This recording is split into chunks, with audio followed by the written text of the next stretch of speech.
Anna Kasparian, once a stalwart of the progressive left, has embarked on a surprising and controversial journey. Known for her role in the Young Turks, Kasparian recently announced her departure from the left through her Substack Unaligned, with the bold declaration, "I've changed." This move has sparked both intrigue and skepticism about the sincerity of her political shift. Kasparian claims that her ideological pivot stems from personal experiences, rather than a deep dive into political theory or policy critique. She pointed to two incidents that she argues led her to question her political affiliations. The first involved the backlash she received after sharing her experience of being sexually assaulted by a homeless person. Rather than receiving support, she faced accusations of stigmatizing the homeless community, which she asserts led her to reassess her political stance. The second incident came when she expressed frustration with the public's response to her personal statements, as she had hoped for private conversations rather than public criticism. While this expectation may seem naive, it also reflects a broader trend where people attribute their political shifts to personal grievances, rather than a fundamental change in their views or ideological disillusionment. However, skepticism surrounding Kasparian's motives remains. Critics suggested that her shift might be driven more by financial gain, or the need to stay relevant in an increasingly polarized media landscape, than by a true ideological transformation. This suspicion is further fueled by her new platform, her rising number of paying subscribers, and her growing engagements with right-leaning media personalities. In October 2024, Kasparian appeared on Jillian Michaels' Keeping It Real podcast, where she discussed feeling politically homeless after leaving the Democratic Party. By late November, she was criticizing California Governor Gavin Newsom, calling him the worst governor in the country, and questioning left-wing policies on climate change and homelessness. Her critique continued in early December on Glenn Beck's show The Blaze, where she praised Republican Texas Governor Greg Abbott's stance on immigration. In December 2024, the TYT host's frustration with the political direction of California became even more evident. On the Young Turks, during a conversation with co-host Cenk Uygur, Kasparian erupted when he suggested Vice President Kamala Harris could be California's next governor. Cenk argued that Harris would likely win the governorship in a landslide, stating, "Democratic voters in California love to obey." Kasparian's response was explosive. No, what are you doing? What are you doing?" She followed up by stating, "I'm gonna move, Cenk. I'm gonna quit my job and I'm gonna move." Her strong reaction underscored the growing disillusionment she felt with her home state's politics, reflecting her increasing distance from the policies she once championed. Additionally, Kasparian and her boss have been critical of Harris' campaign spending, publishing a video titled, "Who Really Benefited from Kamala's Billion-Dollar Campaign?" The video scrutinized Harris's campaign expenditures, particularly questioning the allocation of funds to left-leaning groups that have been vocal about controversial issues, like defunding the police and reparations. Kasparian's criticism pointed out that in September, the Harris campaign issued multiple six-figure payments to groups like the Black Voters Matter Fund and the Black Church PAC, both of which have advocated for defunding the police. Moreover, Kasparian pointed to the campaign's lavish spending on private jet travel, with over $4 million allocated to advanced aviation, as well as its more than $56 million payroll expenses. The campaign also spent upwards of $100 million on consulting and marketing firms. Despite these expenditures, the Harris-Walz campaign is reportedly $20 million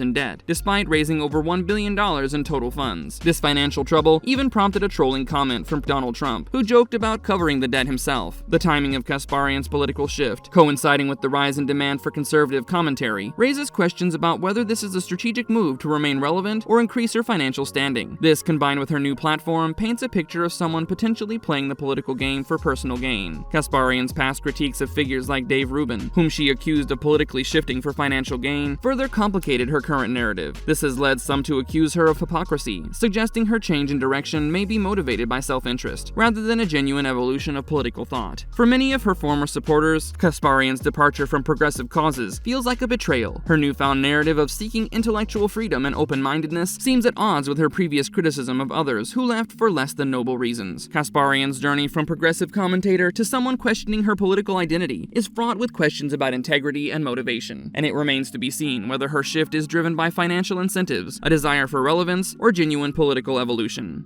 Thank you for watching our video. Don't forget to like, share, and comment. Subscribe to our channel for more great content.